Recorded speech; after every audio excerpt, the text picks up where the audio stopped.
You ever get that feeling that life is some kind of test? Like a class you don't remember signing up for? Well, according to the source material we're digging into today, you're kind of right.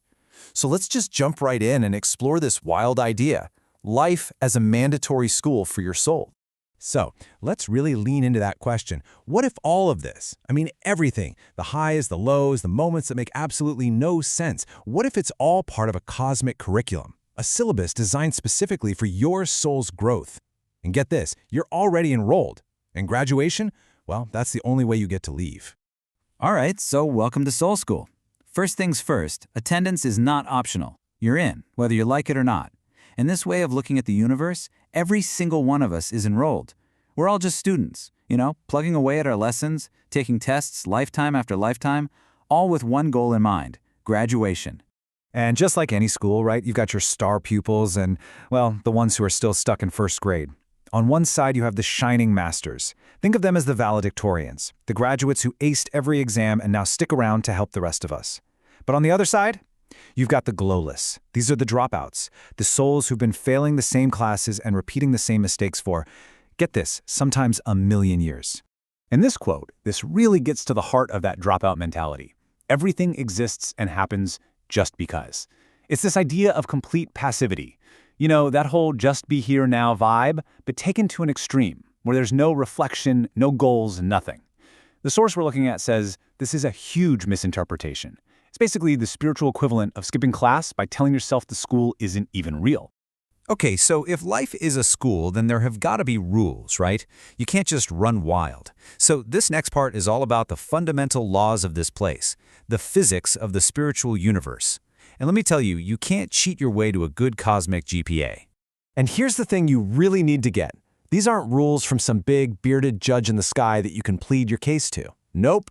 Think of them more like cosmic physics. They're hard-coded, they're automated, kind of like gravity. They are always running, they apply to everyone, and ignorance is no excuse. The source makes it clear, if you're gossiping or being toxic, you're on the hook for that energy, whether you meant to cause harm or not.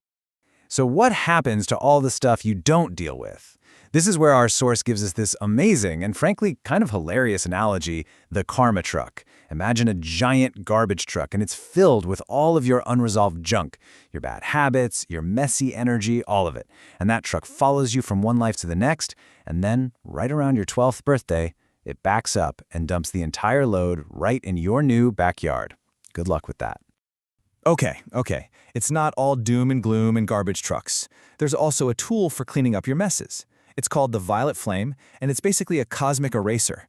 The idea is that it can literally undo the cause, the effect, and even the memory of your innocent mistakes. It's like a cosmic do-over for when you genuinely mess up while you're trying to learn.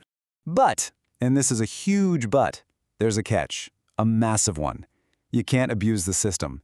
If you try to use this cosmic eraser like a get-out-of-jail-free card for stuff you do on purpose, knowing it's wrong, it just stops working. And not only does it stop working, but all that stuff you erased before, it comes back. The karma truck literally backs up and dumps its entire historical load right on your head. Ouch. So, you might be thinking, okay, I get it. School, rules, karma. I can handle that. Well, hold on, because this isn't just some quiet library where you can study in peace. According to this text, it's more like a battlefield. There are actual, intelligent, invisible enemies out there, and their one and only goal is to make you fail. We're talking active sabotage.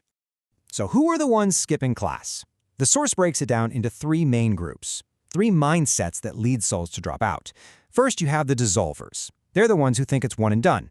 Nothing after death, so why bother? Then you have the absolvers. They believe some higher power is just going to swoop in and magically wipe the slate clean for them. And finally, you've got the revolvers, who think life is just an endless loop, so what's the point of even trying to graduate? And who's encouraging these dropout philosophies? Well, meet the main villains of the story, the tempters and false teachers. Their whole mission is to drain your spiritual energy, your glow, as the text calls it. How? By selling you on a sugar-coated fantasy life. All the pleasure, none of the consequences. They want to keep you distracted, entertained, and weak, so you never level up and become a real threat to them. And their methods are so sneaky. It's not like they're obviously evil, the deception is subtle. I love this analogy from the source. It says, many false teachings are like a delicious stew with a few poison mushrooms mixed in. It's maybe 90% truth, but that 10% lie is expertly woven in to take you down. It means you have to be incredibly discerning to even spot the danger. All right, so I know this sounds pretty intense. We've got cosmic laws, karma trucks, invisible enemies. It's a lot. But here's the good news. You're not sent into this battle empty-handed. You've got a toolkit, a whole set of superpowers, actually. So let's finally talk about the awesome abilities and defenses you have at your disposal. Your first line of defense, your go-to spiritual firewall, is something called the Tube of Light. The idea is it's a cylinder of pure white fire that you have to consciously call on every single morning.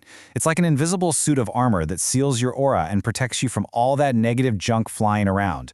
And this is key. You have to call it forth. If you forget, you're walking into that spiritual war zone with no armor on. It's the difference between ending your day feeling solid and centered or totally drained and frazzled.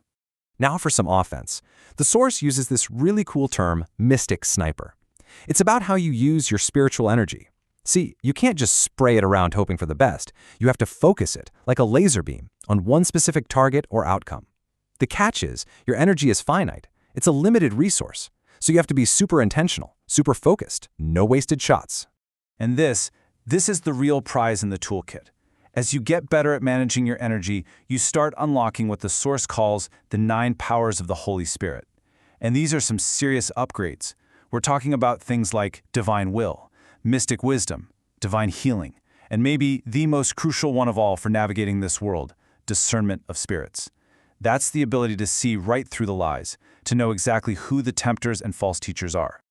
So, we've got the rules of the game, the enemies, the superpowers. It's a whole cosmic drama. But now, we get to the final piece of the puzzle. And honestly, this might be the most mind-blowing part of all. None of this was forced on you. Your life, your challenges, it wasn't an accident. You chose it. The teaching goes that before you were even born, you sat down and made a strategic choice. You had options. You could have picked a golden path. A smoother ride with tons of support, a great family, a stable life, a path for slow and steady growth. Or you could have chosen a gray path. This is the high-risk, high-reward option. A much tougher life, full of challenges, but one that offers the absolute fastest route to graduation, if you can handle it. So just imagine this for a second. This pre-life mission briefing. You pick your mission, you pick your location, your family. You even make your teammates, the other souls you're going to go through it all with. Everything is set. And then, the final twist, the one that makes it all so difficult. The moment you arrive, your memory of this whole meeting gets wiped, completely. And that's where we're left. You're dropped into the game with no memory of the strategy session, just a gut feeling, a deep down knowing, and a whole series of pop quizzes and final exams. So it really makes you wonder, doesn't it? If you were that soul, sitting there before you're born, looking at all the options on the screen, what mission did you pick? What life did you choose for yourself?